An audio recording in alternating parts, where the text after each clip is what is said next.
오늘 특별히 처음 우리 서울 찬빛교회를 찾아오신 발걸음 너무 귀하고 또 하필 더 추운 날에 오셔서 더 귀한 발걸음이 되었습니다. 너무 감사하고 함께 은혜 나누게 되었습니다.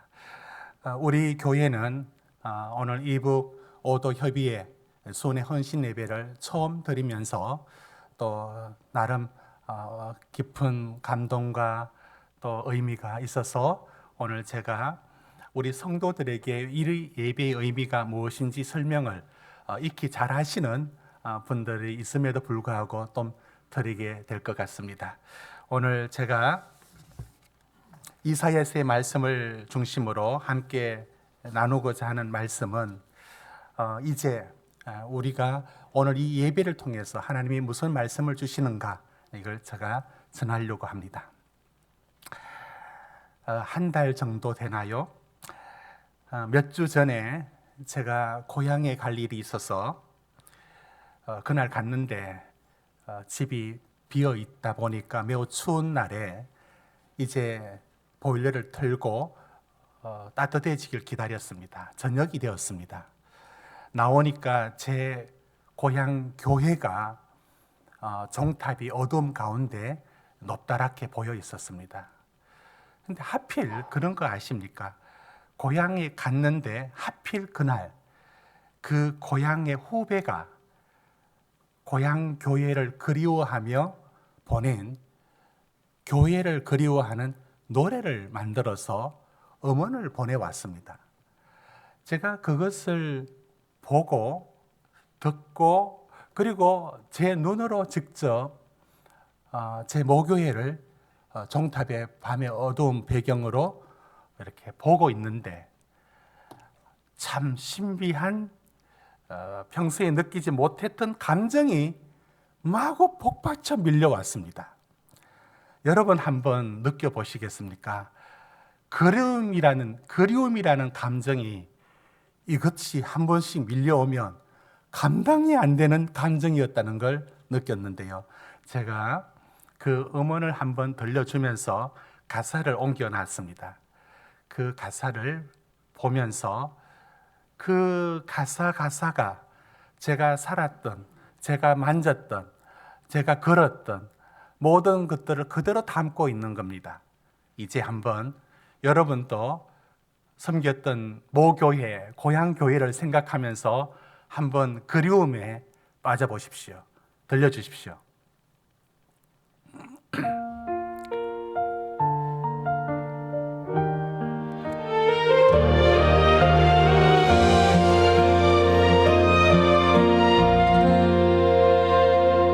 눈을 감으면 들려오는 그날의 종소리 꼬불꼬불 말길 따라 손잡고 걷던 길 강변 언덕 위에서 마을을 품어주던 곳 오랜 세월 지켜온 나의 작은 안식처 마당 한편 낡은 종탑 그 줄에 매달려 온 동네에 울려 퍼지던 종소리 기억나네.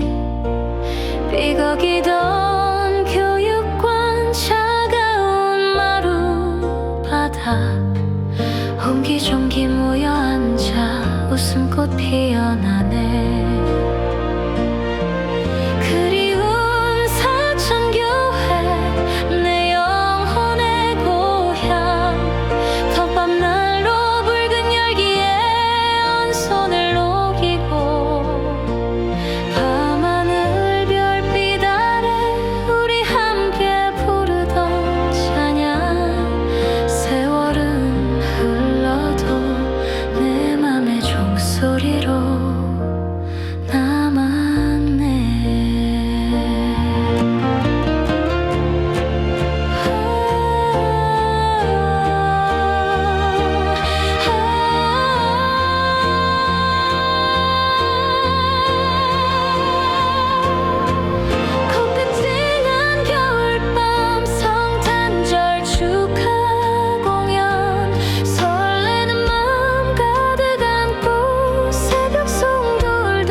총소리 내 마음에 들리네.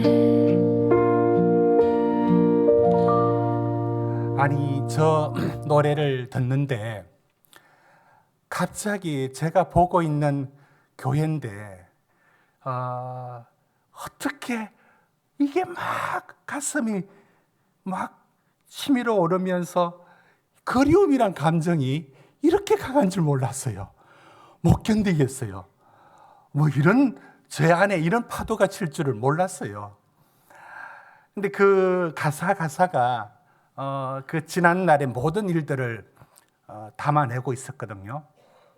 그 꼬불꼬불한 길이라든지 돛밤 난로 했던지 교육관의 참마루라든지 종탑 거기 제가 성탄절에 전등 달던 그곳이고 이런 기억들이 밀려오는 겁니다.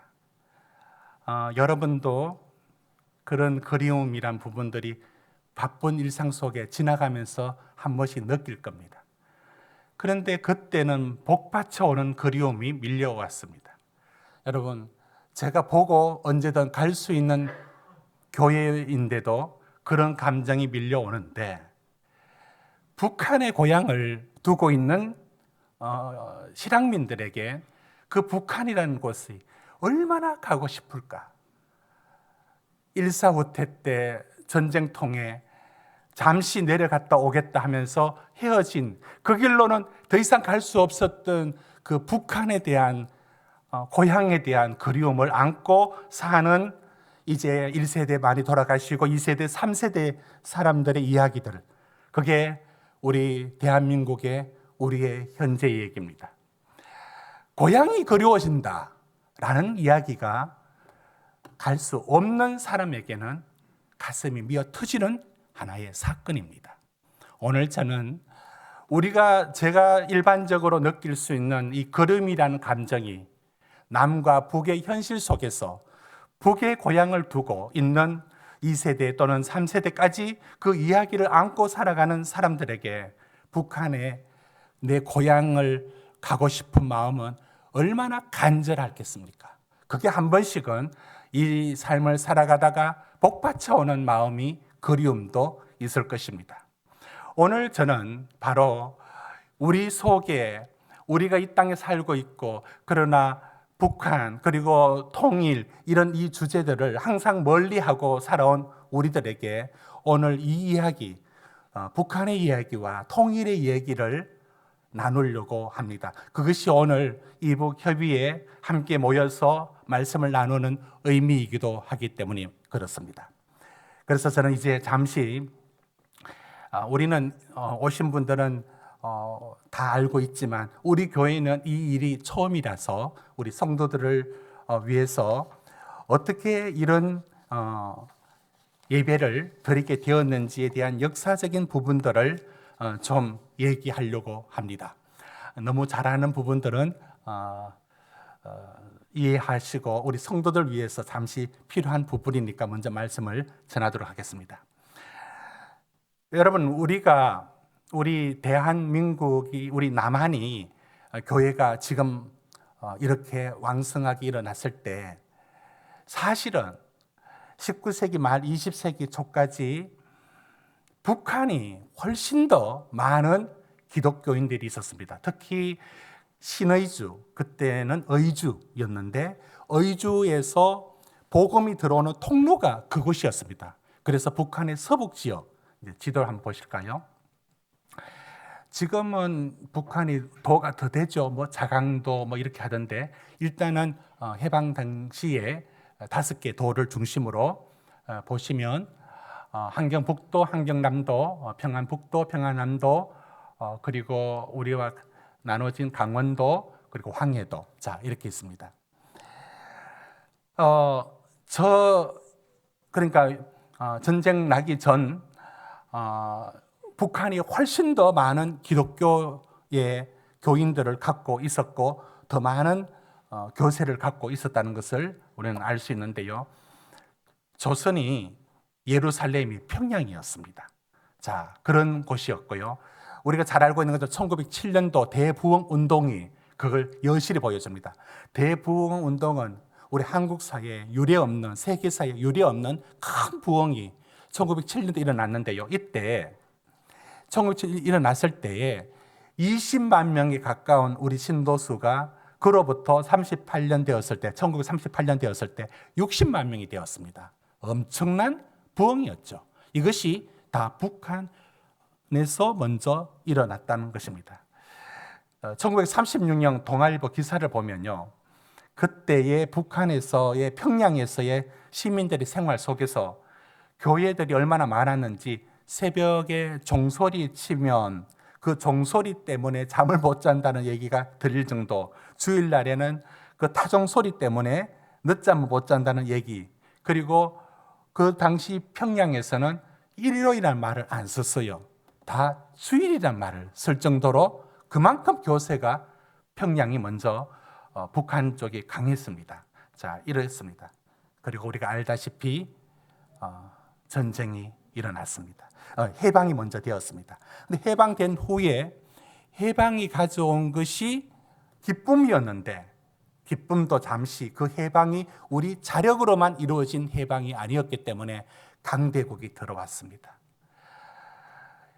일제를 치기 위하여 미국이 이제 원자폭탄을 사용했고, 원자폭탄 사용하기 10시간 전에 그것만 안 들어왔으면, 소련이 원자폭탄 떨어지기 10시간 전에 참전 의사를 밝히고 참전을 선포하고 젓가락을 올리면서 그만, 이 해방이 가져왔을 때 남한은 미군정으로, 북한은 소련이 점령하다시피 들어오면서 우리는 해방이 아니라 분단의 또 아픈 역사가 시작되었습니다.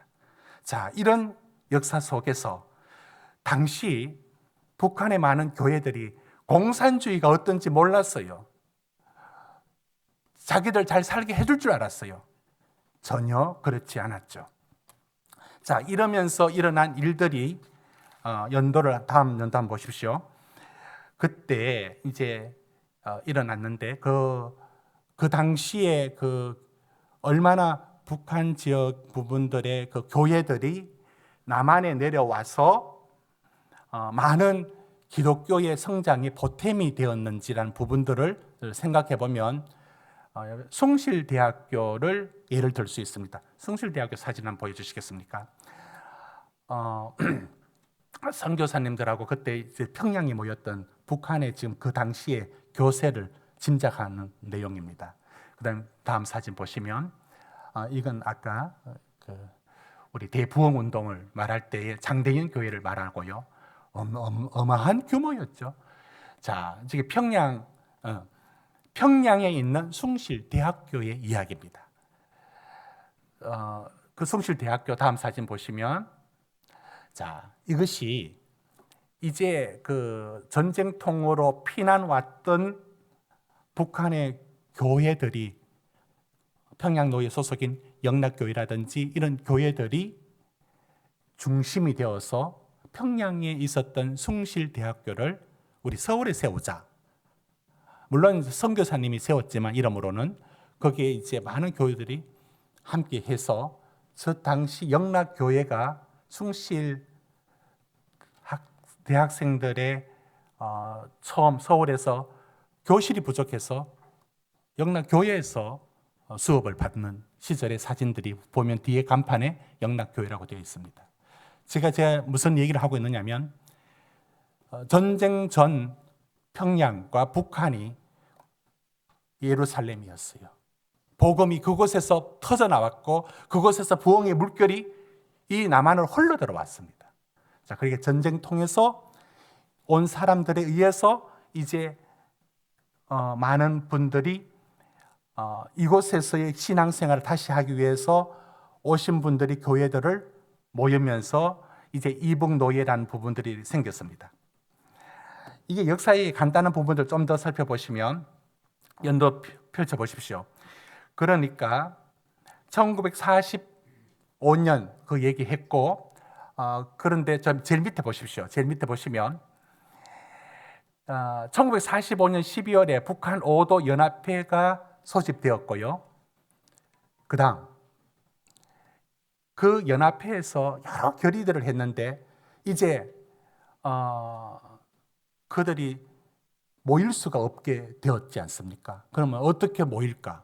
총회로 모일 수가 없었습니다. 모일 수 없었으니까 그분들이 이북5도 연합회를 결성하고 남북 통일이 완성될 때까지 총회를 대행하는 잠정적 협의기관으로 이북5도 연합노예를 만들었습니다. 자, 그런 역사가 있습니다.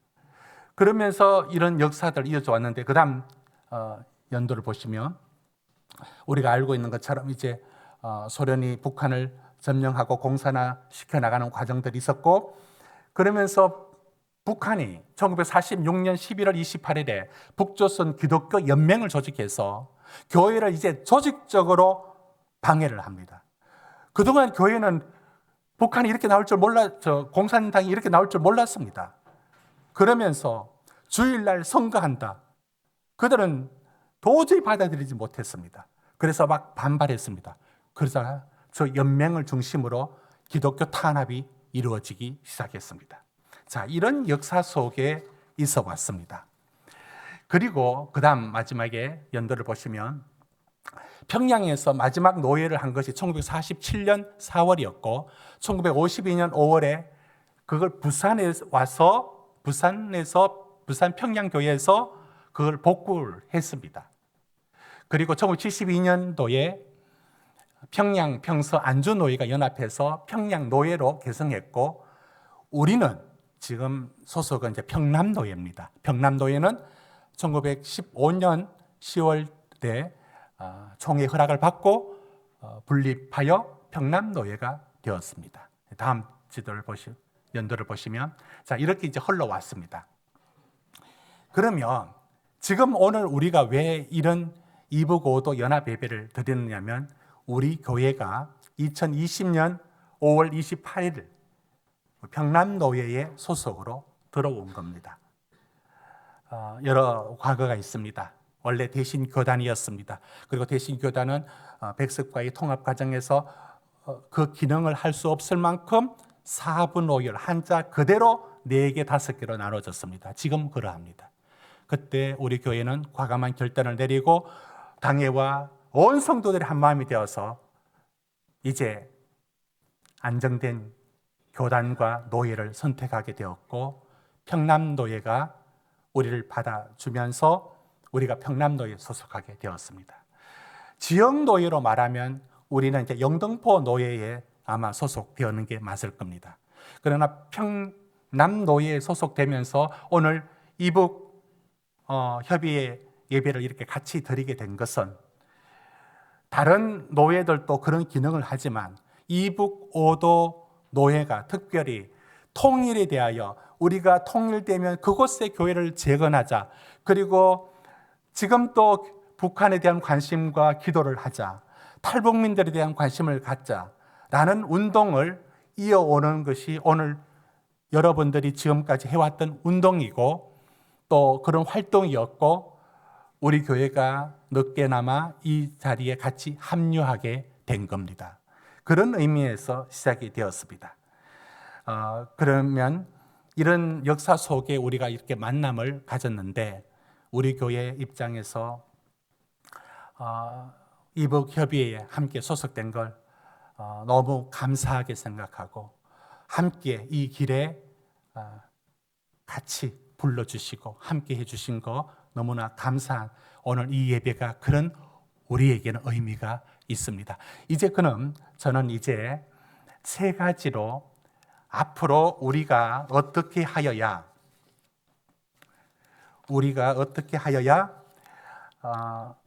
이 통일을 이루어가는 일에 우리가 서임을 받을 수 있을까? 그리고 통일은 어떤 과정을 통해서 우리에게 다가올까? 이것을 중심으로 제가 3가지 말씀을 간단히 전하려고 하고 있습니다. 자, 그러면 저는 누구나 생각하고 있지만 통일, 북한, 이 바쁜 일상 속에 우리는 그 단어를 항상 밀쳐놓고 살아갑니다. 그러나 한 사람에게 주신 사명이 있는 것처럼 한 나라에 주신 사명이 있다면 우리 대한민국은 북한과의 통일, 젊은이들을 조사하면 차라리 통일 원치도 않습니다. 그러나 원치 않는다 하여도 우리에게 역사적인 과제로 주어진 이 통일이라는 부분들이 어디를부터 흘러나올지, 무엇으로부터 통일의 소식이 들려올지를 저는 오늘 말씀 속에서 저는 세 가지를 찾아서 우리 같이 나누고자 합니다. 첫째 말씀 떼어주십시오. 여러분 같이 한번 읽어주십시오. 통일이 어디로부터 오는가? 시작.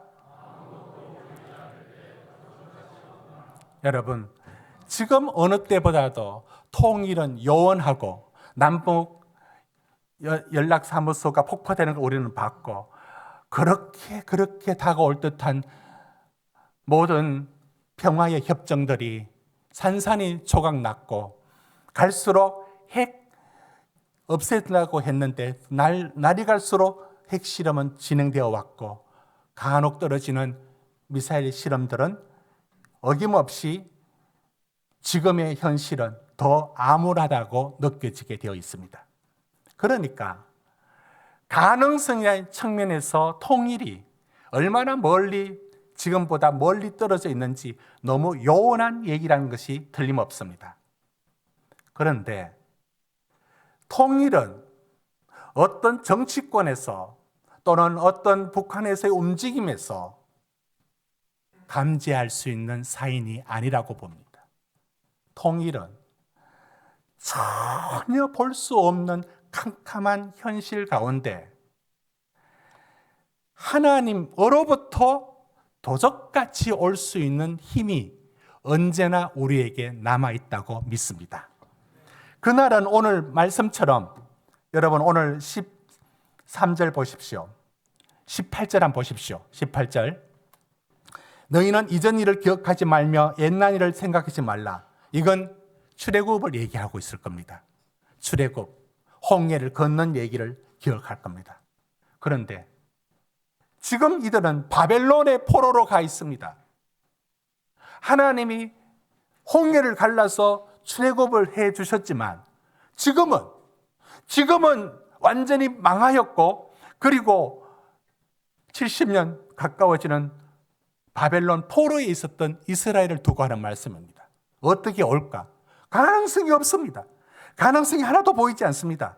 그런데 이전 일 기억하지 마. 옛날 생각 갖고 그 프레임으로 하나님이 어떻게 일하실지 짐작하지 마라. 여러분 우리 함께 보겠습니다. 19절 같이 한번 읽어봅시다. 이사야 43장 19절 시작.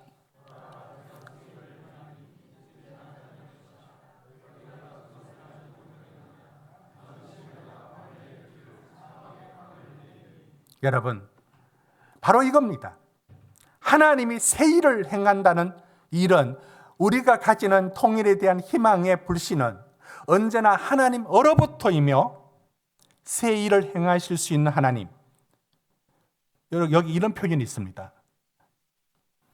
내가 광야의 길을 사막의 강을.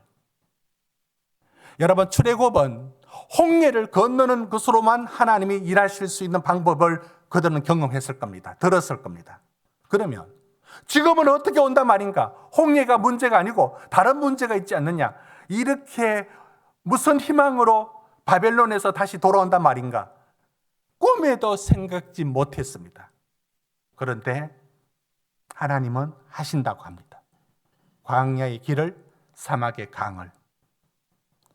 여러분 하나님이 일하시는 일에 많은 그 일이 어떻게 다가오느냐면 사람이 할 수 없다라고 하는 그 일을 만드시고 하나님이 일을 보여줍니다. 왜냐하면 그렇지 않으면 그 일이 사람의 일로 돌아가기 때문입니다.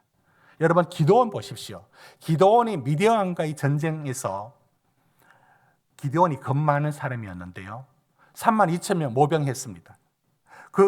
데리고 나가려 하는데 어림없죠. 그런데 하나님이 뭐라고 말씀하냐면 숫자가 많대요. 이게 뭐가 많습니까? 그쪽은 15만 명이나 되는데 우리 3만입니다. 두려워 떠는 자 돌려보내라. 2만 명 쑥 빠졌습니다. 10,000명. 이것도 많대요. 여러분, 그 많은 기도원이 그 말 들었으면 다리가 후들후들 떨렸을 겁니다. 그리고 말하죠.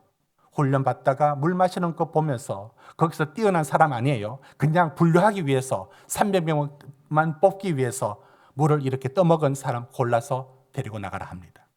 왜 그렇게 할까요? 하나님이 하시는 일을 드러내기 위해서 인간이 했다는 소리를 원천 차단시켜 버립니다. 오늘 우리에게 통일이라는 부분들이 어디로 흘러올 수 있느냐면 이제 뭔가 될 것 같다라는 가능성에서 오지 않습니다. 통일이 만약에 온다면 하나님께서 하나님이 때에 도적처럼 당신이 일하셨음을 드러내는 그 시간으로 사용하실 거라고 믿습니다. 우리가 기도하고 지금 바라는 이 부분들의 희망이 첫 번째가 바로 도적처럼 오게 하실 하나님의 역사를 기대합니다. 두 번째, 우리는 통일이 어디로부터 올 수 있다라고 기대하느냐면 기도하는 성도로부터 옵니다. 여러분, 오늘 우리가 이렇게 모였습니다. 추운 날씨에. 그리고 우리들은 여기 합류했지만 일찍이 이북5도 협의회를 중심으로 그리고 여러분들의 활동을 통해서 노예 역사를 뒤죽여 봤습니다. 평양에 신학교 복원하고 평양에 교회 세우는 일에 평양노예, 곧 평남노예, 그리고 이북 노예들이 얼마나 큰 일을 해왔는지를 보면서 지금은 모든 게 차단되어 있지만 어마어마한 후원과 지원을 아낌없이 베푼 노예 역사를 연력으로 봤습니다. 여러분, 이렇게 모여 예배하고 이렇게 모여 기도하는 것, 하나님이 이 기도를 사용하시고 현실적으로 북한의 지하교회 교인이 있느냐? 냉정하게 말하면 거의 없다에 가깝다라고 말합니다. 모르니까 확정적으로 말씀을 드릴 수는 없습니다. 그러나 거기서도 숨어 기도하는 세대가 남아있다고 봅니다. 간절하게 기도하는 북한, 간절하게 기도하는 북한의 성도, 또 우리가 이상하게도 이 기도가 메마르지 않고, 제가 알고 있는 우리 교회 한 안수 집사님이 이제 대령으로 예편하시고 학군단 출신인데 영락교에 매월 한 번씩 모여 구국 기도회를 계속 갖고 있습니다. 오늘 감기 때문에 못 나오셨는데 이 기도회가 적지 않게 계속 이어지고 있습니다. 그리고 가만히 보십시오. 지금 우리들이 솔직히 어떤 자발적인 마음으로만 모인 게 아니지 않습니까? 노예와 소속됨에 속해서 하나님이 우리를 이런 기도를 하도록 만들고 있다는 것을 느낄 수 있지 않습니까? 기도하도록 하시고 기도하고 있고 그 기도 속에서 그 기도를 들으시는 하나님으로부터 통일이 온다면 성도의 기도로부터 온다고 믿습니다. 마지막 하나, 통일은 어디로부터 올까? 한국 역사 속에 드러나 있는 하나님의 일하심에서 저는 볼 수 있다 봅니다. 이 단계로 대한민국을 그냥 두지 않을 것입니다. 왜냐하면 저는 이제 몇 가지를 제시하려고 합니다. 여러분, 6.25 전쟁에서 6.25 전쟁사를 연구한 사람들의 놀라운 점이 몇 가지가 있는데, 북한이 밀고 들어와서 3일 만에 서울을 함락합니다. 그리고는 바로 내려오지를 않습니다. 우리는 그때 방어선을 구축하지 못했어요. 바로 내려왔으면 거의 공산화 되었어요. 지금도 미스터리라고 말합니다. 김일성이 북한에서 3일간 머뭅니다. 아무것도 안 하고. 어리둥절했는지 뭔지 모르겠어요. 그게 결정적 실수라고 말합니다. 물론 거기에 여러 유명한 장군들의 활동들이 있었습니다. 그러나 서울을 점령하고도 내려오지 않고 3일 동안 뭐 했는지가 미스터리 남아 있습니다. 또 하나는 지금 북한이 6.25 때 완전히 내려와서 마지막에 낙동강 정선이라고 말하는 영천, 포항 이쪽 남겨둔 그 끝자리만 남겨뒀을 때 조금만 더 밀고 나가면 끝이었습니다. 이때 가능성이 거의 없는 인천 상륙작전이라고 하는 허리를 치고 보급로를 차단하는 이 전쟁사에서 유례없는 이 상륙작전, 참 거의 불가능에 가까운 일들을 하나님이 성공시켜 주셨어요. 그렇다면 하나님께서 우리를 이 남한을 여기서 살려주시고 다시 기회를 주셨다라는 것을 알 수 있습니다. 하나님이 뜻한 바가 있는 겁니다. 두 번째, 그 전시대로 들어갔을 때 여러분 일제 36년에 친일 논쟁을 우리가 지금도 다루고 있지만 왜 친일로 갔는지 아십니까? 굳이 나쁜 마음으로 간 사람만 있는 게 아니에요. 많은 친일 가는 사람들은 윤동주 같은 분들도 말합니다. 왜 갔는가? 왜 거기 갔는가? 다시는 해방될 줄 몰랐어요. 이게 끝인 줄 알았어요. 그 당시에 사람들이 35년을 지나면서 이게 영원하게 이제는 이 세계에 살아야 된다고 생각했습니다. 그러나 우리가 알고 있죠. 하나님이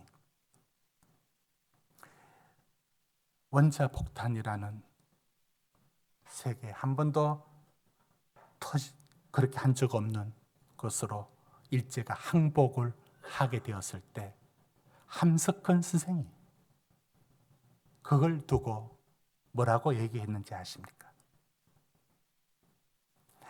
우리가 했다라고 말하지 못하도록 하늘에서 내려서 가져온 해방.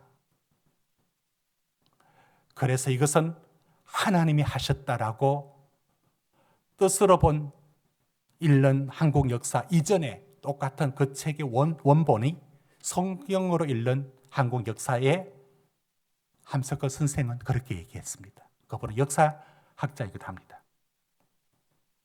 하나님 살려주셨어요. 하나님 해방을 주셨어요.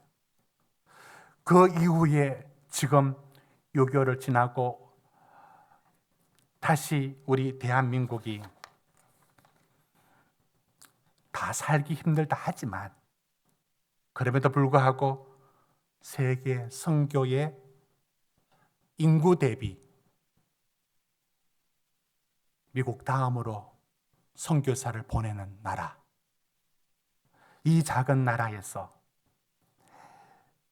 2차 대전 이후에 폐허에서 일어난 나라, 동시에 민주화를 이룬 나라는 유일하게 대한민국밖에 없습니다. 자, 그러면 하나님이 우리 역사 속에 이렇게 일을 하셨는데 마지막 하나를 남겨두셨어요. 남북 통일을 남겨두셨습니다. 여러분 왜 남겨두셨다고 생각하십니까? 이유가 있습니다. 마지막 하나를 남겨두신 이유가 있습니다. 이 땅의 한국 교회가 여러분 북한과 남한의 이 사이 속에서 이 땅의 한국 교회가 하나님 앞에 신실하게 설 때 남북 통일의 선물을 줄 수가 있고 한국 교회가 끊임없이 주의 뜻을 어긋나서 세속화로 흘러가면 이것이 어떤 재앙으로 사용될지 이스라엘을 바벨론 손에 넘기듯이 재앙의 무서움이 될 수도 있습니다. 우리는 이 기로에 서 있습니다. 한국 교회, 우리들이 이 일을 감당할 때 우리가 통일을 위해서 할 수 있는 일이 뭐가 있느냐? 우리가 지금 가진 신앙과 정의롭게 하나님의 공의에 맞게 살아가는 이 삶이 무관하지 않습니다.